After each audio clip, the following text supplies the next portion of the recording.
Before I start off this video, I just want to say hashtag Black Lives Matter. Not a political statement, just a human one. And if you think it's a political statement, you need to shut the hell up and go listen to the people who are hurting and in pain. Secondly,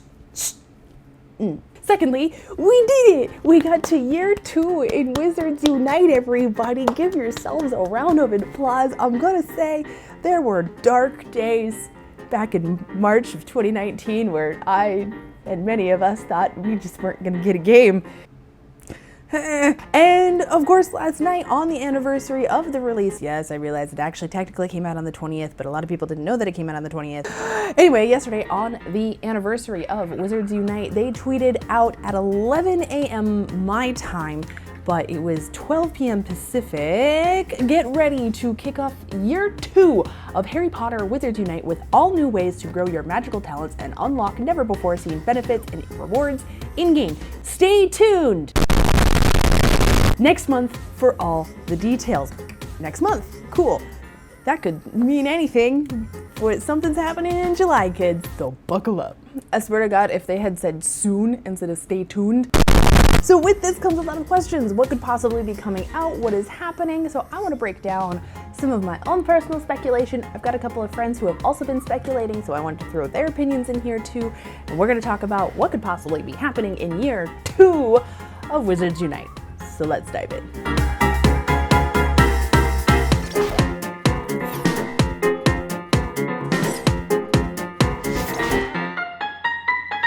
Normally on this channel, when we see an announcement, we break things down phrase by phrase. So that's what we're gonna do now. The first phrase that we get is all new ways to grow magical talents. And I kind of feel like there's only one way to interpret that. Magical talents kind of feels like the skill tree to me personally. So I think that we could probably be getting new skill trees relatively soon, if not immediately. I realized that Orange Wizard put out a statement that he said he had asked. He said that there were no new plans for skill trees anytime soon, but soon to Niantic means literally anything. It could mean like today or 2 years from now. So if we're getting new skill trees, what could that possibly look like? And the biggest thing that I want to see is specializations in professions. I have a couple of ideas on what that could look like. I could be very wrong, and I'm okay with that, kinda. I really want an AoE. MAGIZOOs would specialize in either being a tanky tank or being a healer. Professors, I think that they should 10 out of 10 get an area of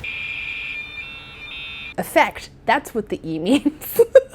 Professors should get an area of effect attack versus individual spell. I think they should have a big, massive deterioration hex where they can just come in and smash everything down. It would have a high focus rate, it would have a high cooldown. You could only maybe use it once during a battle.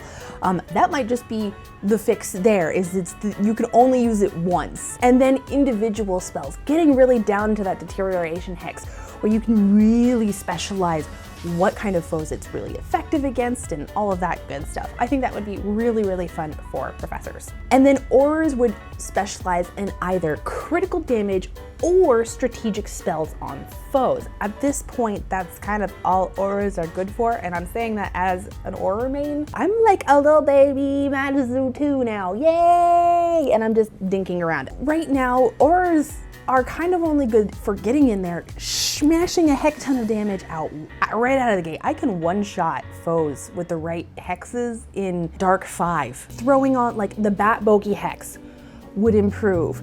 The Confusion hex would improve. The Breaking hex would also improve. And you would have to choose what skill tree you go down. Obviously, with all of these, it would work the same way as the individual profession trees. You pick a tree to go down and you can build out both trees at once, but you have to choose what you're playing as. You have to actively switch it before getting on the night bus.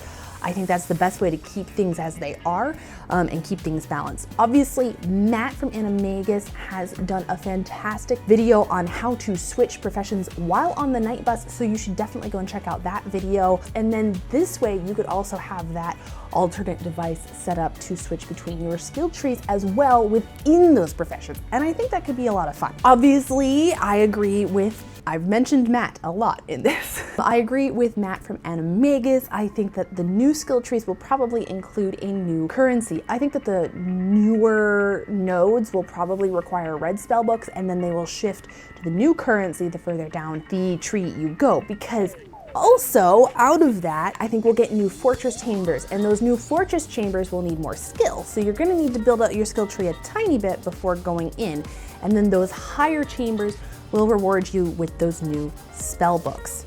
As for the new fortress chambers, I don't know, we might get some more challenge pages with that. That would be really cool. Or they might just keep rewarding us with the challenge pages rewards that we have now. But also that doesn't make sense because those are programmed to give us red books. So we might get just straight up new challenge pages. This could also mean we would get some higher level runestones. We do know that in the code, the runestones go up to level 10, but we have only ever seen a level 5 so far.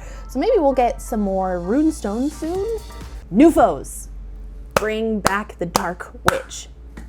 That's it. That's the tweet. That's all it is. Nope, I'm gone. Bye. The next phrase that comes up is unlock never before seen benefits and rewards in game. Obviously, I've already talked about a new currency, and that is part of the new benefits and rewards that could come with that. But then also, I think that means we might get some more potions, perhaps. We have a lot more potions in the game code than are currently active in the game. And I picked out 3 that I think would be really, really great to have, and I think that will probably happen fairly soon. The first one is called Bountiful Brew. Bountiful Brew is this. It has a little cornucopia on it.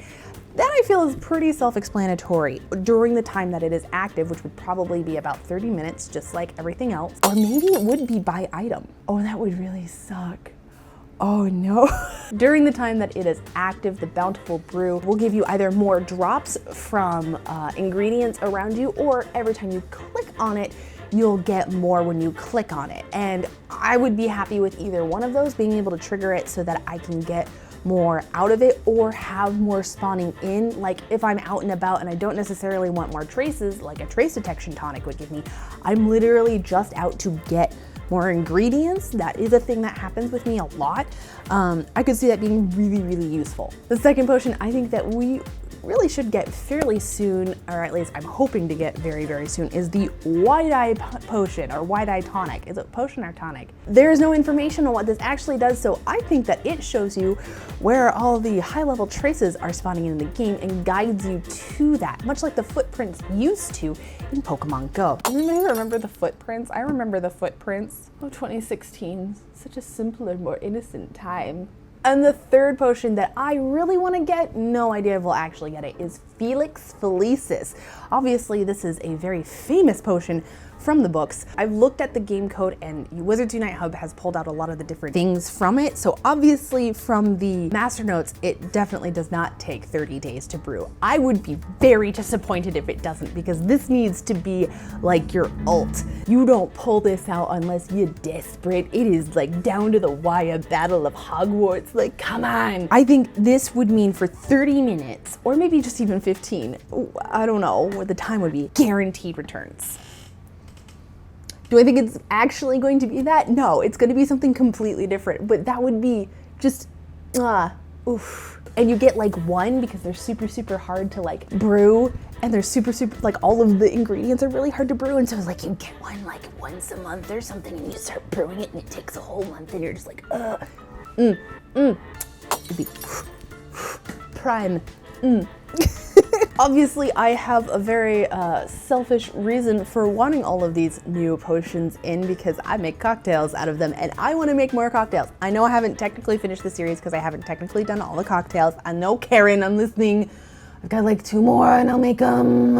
It's just they take a little bit of prep. Also, one of them is hot, and it's too hot right now for a hot cocktail. We'll do that later. The second benefits and rewards portion that I would really like to see is actual boosts from getting those achievements on your ministry ID. You know those little titles that you get after you get an achievement, and it's literally just for vanity?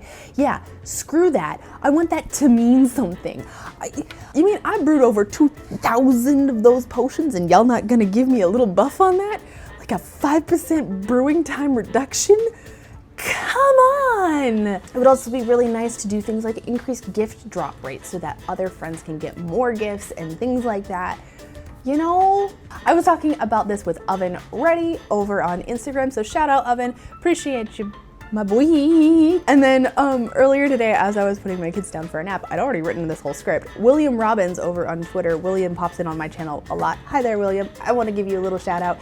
Says, oh wait, hear me out here. Instead, for MAGIZOOs, a lesson that turns our free Pitly heal spell into a stronger AoE HOT. It doesn't even have to be overpowered. Maybe double the cooldown, double the healing per pulse, and have it pulse 1 time per second for the original cooldown time, 6 seconds. He calls it his oh crap button, like you get out there and everybody's down, so you just like, and it's like, that would be super cool as an horror who will sit there and take damage for no reason. When that's down, I'll be a happy camper, I'm not gonna lie. And then of course, I swear to Cthulhu, if we don't get freaking more story. And there you have it, guys. That's my speculation on what exactly all of that means. As for when we're gonna get it, it's literally anybody's guess. We used to have this thing where it's like, maybe it's Wednesdays, because Wizarding Wednesdays, haha. No, it was never Wednesday. I think it was a Wednesday once. I would also, of course, love to hear what you guys want out of the next year of Wizards Unite. Go flood them down in the comments below. I love reading comments from you guys. It is a whole heck ton of fun, makes my day a whole lot brighter. And apparently, like, people from the dev team really do watch our videos and stuff. You should go comment down there because they're lurking. Hey, also, if you're from the dev team and you're looking on my channel, hi, pull up a chair, grab a notebook. There's coffee and tea over in the corner, perhaps something stronger, because we love your game and we want it to be amazing, okay? Okay. Thank you so much for watching today. If you like this video, make sure to hit that like button and subscribe for more so you know when I make more Wizards Unite content, because I'm over here sometimes making things, sometimes not, because poor Huffle husband, he's just going through it. Thanks everybody who sends him Lumos. I'm going to go turn on fans because I'm dying. Remember that I love you always. Okay, bye.